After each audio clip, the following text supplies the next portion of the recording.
Hi students, today we will see class 5 CBSE EVS chapter 9 Up You Go. 2nd February 1984 Mountaineering Camp, Nehru Institute of Mountaineering, Uttarakhand. We were at the mountaineering camp and were very excited. 20 of us were teachers from Kendriya Vidyalayas.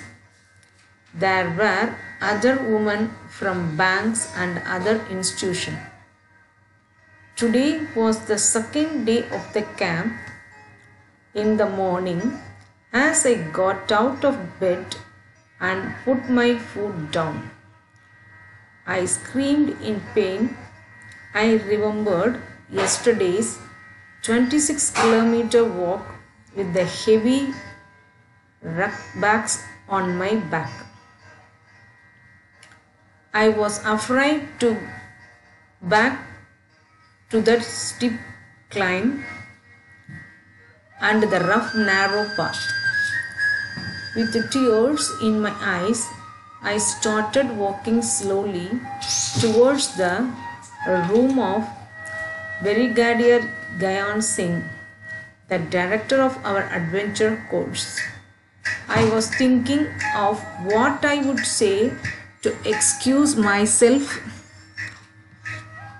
from that day's trip. Certainly, I heard his deep voice from behind. Madam, what are you doing here at breakfast time? Hurry up, otherwise you will have to check on my empty stomach. Sir, I could not say any more. You have came to tell me that you have the blisters on your feet, that you can't walk, isn't it? Yes, sir. That is nothing new. Now get ready quickly. I hung my head and rushed back to get ready. I had just turned when I heard his voice again. Listen, madam, you will lead group number 7. You will have to help any member who has difficulty climbing the mountain.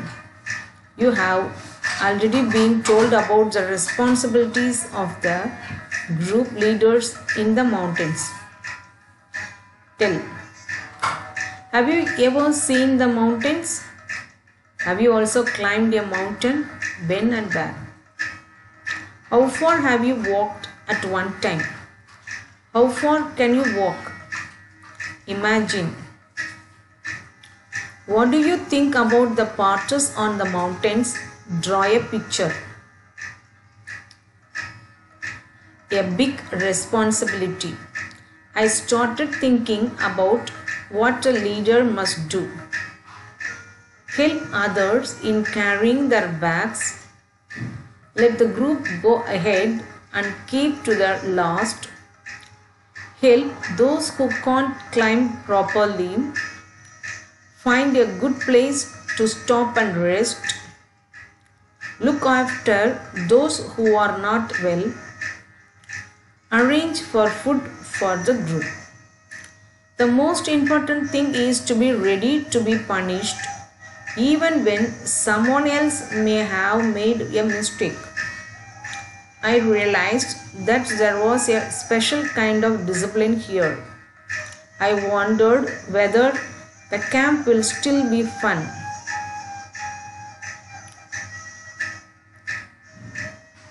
Group number 7. Group number 7 included girls from Assam, Manipur, Mizoram, Meghalaya and Nagaland. I was the only teacher from Kendriya Vidyalaya in this group. I was happy to meet my new group members. Most of them could not speak Hindi well. I still feel bad that after being together for 21 days, I could not talk even once the Kondambi from Mizoram.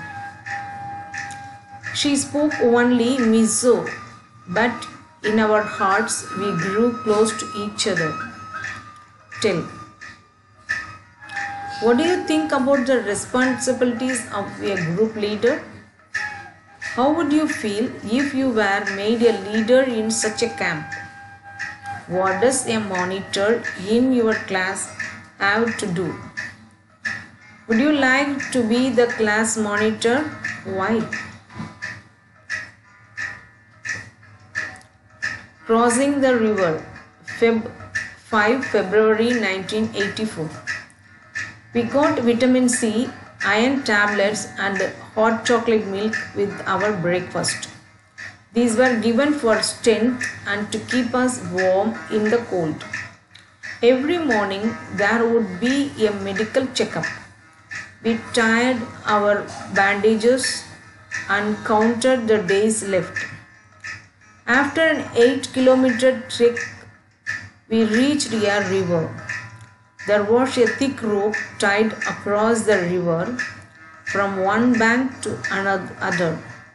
The rope was tightly fitted with the figs or the pitons on both the sides. I was feeling nervous. I started thinking what would happen if the rope came out.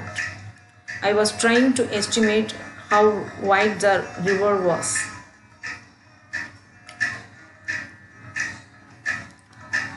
Our instructor tied a rope around his wrist and put a sling type a type of hook in it. He then put the sling on the thick rope tied across the river. Walking through the icy water, he went to the other side. No one was ready to step into the fast flowing river. Everyone was pushing each other to go fast. I stood last in the line hoping that no one would see me. Just then our instructor came near me with the sling and rope in his hands. I knew there was no escape now. I was ready but did not have the courage. Sir could guess my fears. He called out loudly, 3 cheers for Sangeeta madam. And before I knew it, someone had gently pushed me into the water. I felt as if my feet was frozen. I started shivering. My teeth were chattering. I caught hold of the rope and started putting my feet firmly on the river bed. As I walked further in, the river got deeper and slowly the river reached up to my neck. In the middle of the river, I lost my balance and started slipping. I was so scared and felt so cold that the rope slipped from my hands. I started shouting for help.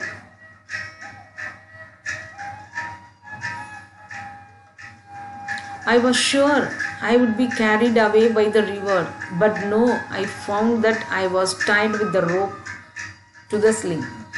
Hold the rope, hold the rope. I could hear the shouts. I somehow managed to get hold the rope and pull myself forward.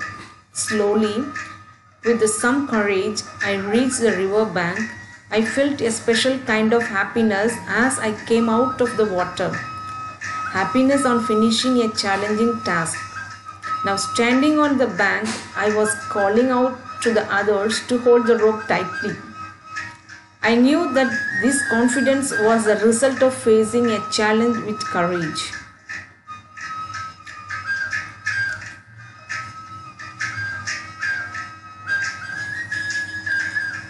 Find out and write. What kinds of tools are needed for climbing mountains? Have you ever seen a hook and a rope being used for anything else? Where? What else can we use if we want to cross a river in the mountains? Why do we need extra energy on the mountains? Have you ever heard of anyone who has done something adventurous? What? Have you ever done anything adventurous? If yes, tell your class. Write about it in your own words. Rock climbing, 10th February 1984. We had to climb 15 kilometers to reach the Tilak village. It was at a height of 1600 meters. Our rucksacks had all that we may need: food packets, water bottle, rope, hook, plastic sheet, diary, torch, towel, soap, Winchester, whistle, glucose, jaggery, chena, and some other snacks. We could see fruits and vegetables growing in the steppe fields. We saw the Colonel Ram Singh standing on the 90 kilometers high flat rock with the pick and ropes. We had been told to first observe the rock carefully and identify the hole and place where we can put our hands and feet. Today I was not going to back out. I stuck first in the line. Our instructor tied a rope around his wrist. He put the sling and held the thick rope with the hanging. He started climbing as if he was running up. I also put my sling, but I took my first step. I slipped, and there I was swinging from the rope. Keep your body at an angle of 90 degrees while climbing, I heard. Keep your back straight, don't bend. Keeping this in mind, I imagined the rock as the flat ground and started to climb up. Again, while coming down, we had to use the rope in a special way called rappelling. I did this with the same fearlessness. Thank you. Sharing is caring. Comment your thoughts. Subscribe for more knowledge.